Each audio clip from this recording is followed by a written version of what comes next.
یہ مقام محمود کیا ہے؟ شفاعت کبریٰ، یعنی تمام پیغمبر نبی کے پاس آئیں گے کہ آپ سفارش سے آغاز کریں، یعنی سفارش کا آغاز آپ سے ہوگا، پھر آپ صلی اللہ علیہ وسلم سفارش کریں گے۔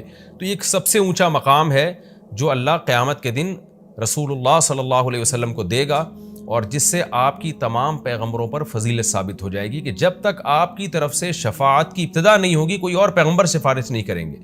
تو اللہ نبی صلی اللہ علیہ وسلم کو تسلیاں دے رہا ہے کہ یہ مشرکین کا جو آپ کے اوپر بے پناہ دباؤ ہے، جبر ہے، آپ اس میں تسلی رکھیے، آپ نماز قائم کریں اور تہجد کی پابندی کریں، اللہ نے آپ کو بہت بڑا آگے چل کے مقام دینا ہے۔ تو چونکہ نبی صلی اللہ علیہ وسلم بھی بشر تھے نا، مشرکین کے دباؤ کی وجہ سے آپ بھی ایک پریشانی میں آتے تھے، تو اس لیے اللہ آپ کو ثابت قدم رکھنے کے لیے آپ صلی اللہ علیہ وسلم کو یہ خوشخبریاں سنا رہا ہے کہ آپ نے اپنا اس عمل کو فوکس کرنا ہے، نماز اور تہجد کو، تاکہ آپ کا اللہ سے قرب رہے، اور اللہ آپ کو خوشخبری دے رہا ہے کہ امید ہے آپ کا رب آپ کو بہت بڑے مقام تک پہنچا دے۔ رہا مسئلہ مشرکین کی دھمکیوں کا کہ یہ پوری کوشش کر رہے ہیں کہ آپ کو مکہ سے نکال دیں، تو ہم نے تو بتا دیا کہ یہ خود بھی نہیں پنپ پائیں گے، لیکن آپ نے اللہ سے کیا دعا مانگنی ہے؟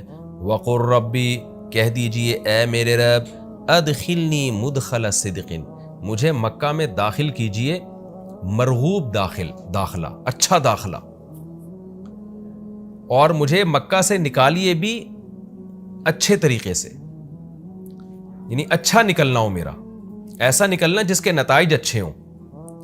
اس میں اشارہ ہے کہ آپ صلی اللہ علیہ وسلم کو مکہ سے نکالنے پر مجبور کیا جائے گا، اور ایک وقت آئے گا کہ آپ مکہ سے نکلیں گے۔ تو اللہ اپنے حبیب صلی اللہ علیہ وسلم کو پہلے سے دعا سکھا رہے ہیں کہ آپ اللہ سے دعا مانگے، اللہ جب میں نکلوں تو میرا داخلہ بھی اچھے طریقے سے ہو اور میرا نکلنا بھی اچھے طریقے سے ہو، یعنی پسندیدہ نکلنا ہو۔ سوال پیدا ہوتا ہے نکلنے کا عمل تو پہلے ہے اور مکہ میں داخلے کا عمل بعد میں، تو نکلنے کا تذکرہ پہلے ہونا چاہیے کہ اللہ مکہ سے مجھے اچھی طریقے سے نکال، اور مکہ میں مجھے داخل بھی اچھے طریقے سے کرنا، تو داخلے کا تذکرہ پہلے کیوں؟ تو اس میں بلاغت کا ایک نقطہ ہے کہ پیغمبر کا بنیادی مقصد وہ ہدف ہے جو پیغمبر دنیا میں لے کے آئے ہیں، تو اس کی آغاز تو مکہ سے کرنا ہے جس میں آپ کو بھیجا گیا، جو ابراہیم علیہ السلام کا شہر ہے، جہاں بیت اللہ ہے، اسلام کا مرکز تو اس جگہ سے بننا ہے۔ تو اس جگہ سے اگر نکالنا ہی مقصد ہے تو یہ جگہ تو رہ گئی نا پھر جو ابراہیم علیہ السلام کا مرکز اور ابراہیم علیہ السلام کی دعائیں تھیں، تو اس لیے اصل مقصد تو یہ کہ مکہ میں داخل میں اچھے طریقے سے ہوں، جو پیغمبر کا مقصد تھا دنیا میں آنے کا، مکہ فتح کر کے داخل ہوں، یہاں مجھے غلبہ ملے، اور یہاں میرا جب داخلہ ہو تو ایسا داخلہ جس کو میں پسند کروں۔ یہ جو ابھی میں مکہ میں کہیں سفر سے جا کے واپس آتا ہوں، یہ داخلہ وہ داخلہ نہیں ہے جو میں چاہتا ہوں۔ تو چونکہ مکہ سے نکلنا مقصد نہیں ہے، نکالا اس لیے جا رہا ہے تاکہ داخلہ ایک طاقت کے ساتھ ہو اور اچھے طریقے سے داخلہ ہو، اس لیے اس داخلے کا تذکرہ پہلے کیا جا رہا ہے۔ ہاں وہ داخلہ اس وقت تک ممکن نہیں ہے جب تک مکہ سے ایک دفعہ آپ کا خروج نہ ہو، تاکہ مدینہ میں ریاست بنے اور آپ 10,000 کا لشکر لے کر فاتحانہ انداز سے مکہ میں داخل ہوں، اور جس مقصد کے لیے اللہ نے آپ کو بھیجا تھا وہ مقصد پورا ہو۔ تو وہ مقصد نکلے بغیر پورا ہو نہیں سکتا، اس لیے نکلنے کا تذکرہ کر دیا، ورنہ اصل مقصد تو یہ ہے کہ اللہ میں مکہ سے نکلنا نہیں چاہتا، میں مکہ میں داخلہ چاہتا ہوں۔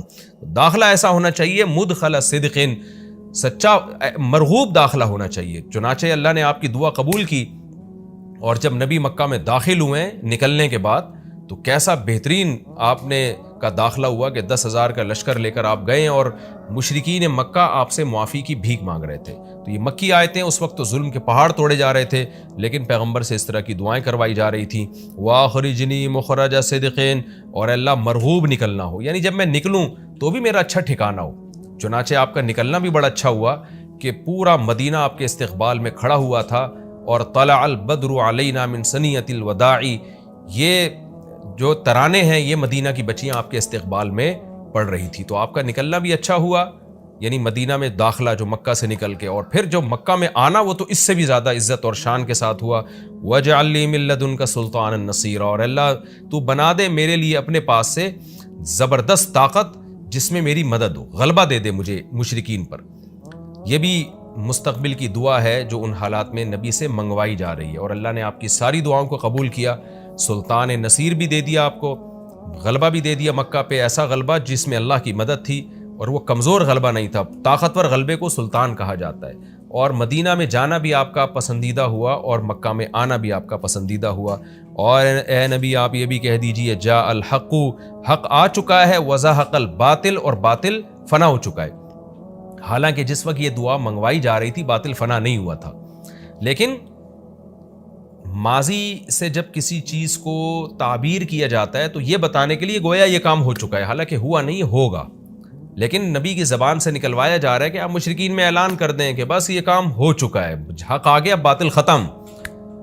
اور یعنی ہوگا تو فیوچر میں، لیکن گویا ابھی ہو چکا ہے. اتنا یقینی ہے کہ میں تمہیں اس کی پہلے سے خبر دے چکا ہوں کہ باطل اب پنپنے نہیں پائے گا کیونکہ حق اب آ چکا ہے. ان الباطل کان زہوقا، اور باطل تو ہے ہی فنا ہونے والی چیز. جب حق آتا ہے تو باطل فنا ہو جاتا ہے. نبی صلی اللہ علیہ وسلم جب مکہ مکرمہ میں داخل ہوئے نا تو آپ بتوں کو چھڑیوں سے گراتے تھے، چھڑی سے. مکہ میں داخل ہو کے 360 بت کو ایک ایک کر کے چھڑی مارتے تھے اور وہ بت الٹے لڑکتے تھے. تو آپ اس موقع پر یہ آیت پڑھ رہے تھے کہ جاء الحق وزہق الباطل ان الباطل کان زہوقا. کیا کیفیات بنتی ہوں گی صحابہ کی اور پیغمبر کی اس وقت کہ جو خوشخبری ان کو 13 سال پہلے دی گئی تھی، کئی سال پہلے دی گئی تھی اور یقینی دی گئی تھی کہ یہ ہو چکا، تو اللہ نے اپنی آنکھوں سے دکھا دیا کہ کیسے بتوں کو بیت اللہ سے نکالا جا رہا ہے اور اللہ کے گھر کو کیسے شرک سے پاک کیا جا رہا ہے. وَنُنَزِّلُ مِنَ الْقُرْآنِ مَا هُوَ شِفَاءٌ وَرَحْمَةٌ لِّلْمُؤْمِنِينَ، اور قرآن کہہ رہے ہیں ہم قرآن نازل کرتے ہیں جس میں مومنین کے لیے شفا ہے. یعنی اے نبی آپ کی تسلی کے لیے اور بھی ہم بتائیں آپ کو کہ ہم یہ جو آیتیں نازل کر رہے ہیں نا اس میں مومنین کو بھی شفا مل رہی ہے، ان کی اصلاح ہو رہی ہے شرک سے اور برے عقیدوں سے، اور مسلمانوں کے لیے یہ رحمت ہے، ان کو تسلیاں بھی مل رہی ہیں.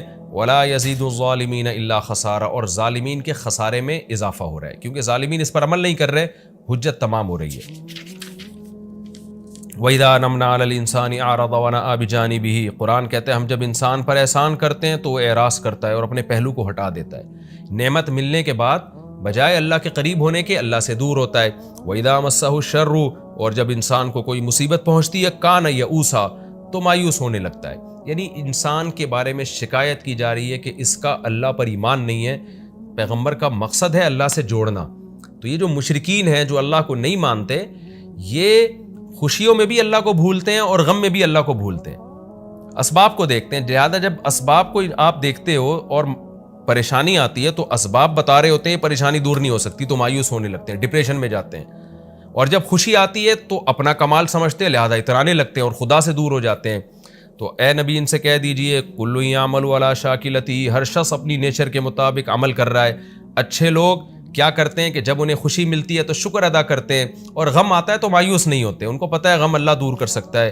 فَرَبُّكُمْ أَعْلَمُ، تمہارا رب خوب جانتا ہے بِمَنْ هُوَ أَهْدَىٰ سَبِيلًا، کون ان دونوں فریقوں میں سیدھے راستے پر چل رہا ہے. جو غموں میں مایوس ہو اور خوشیوں میں اترانے لگے، خدا سے دور ہو جائے، وہ گمراہی والے راستے پر ہے. اور جو خوشیوں میں اللہ کے قریب آئے، شکر ادا کرے، اور غموں میں بھی اللہ کے قریب آئے کہ غم کو اللہ ہی دور کر سکتا ہے، مایوس نہ ہو، یہ سیدھے راستے پر ہے. اللہ خوب جانتا ہے کون سیدھے راستے پر ہے، یعنی اس میں اللہ نے اشارہ دے دیا کہ یہ لوگ سیدھے راستے پر ہے، تو ہمیں ایسا بننا چاہیے. اسلام کا مرکز کے اس ویڈیو کو دیکھنے کے لیے آپ کا شکریہ. یدی آپ کو یہ ویڈیو پسند آیا ہے اور آپ بھی اسلام سے محبت کرتے ہیں تو ہمارے چینل کو سبسکرائب کرنا نہ بھولیں. نئے ویڈیو اپلوڈ ہونے پر نوٹیفیکیشن پانے کے لیے گھنٹی والا آئیکن دبا دیں. اس ویڈیو کو لائک اور شیئر کرنا نہ بھولیں. آپ کا سپورٹ ہمیں اور اسلام سے جڑی ویڈیو بنانے میں مدد کرتا ہے. اللہ آپ کا حامی و ناصر ہو.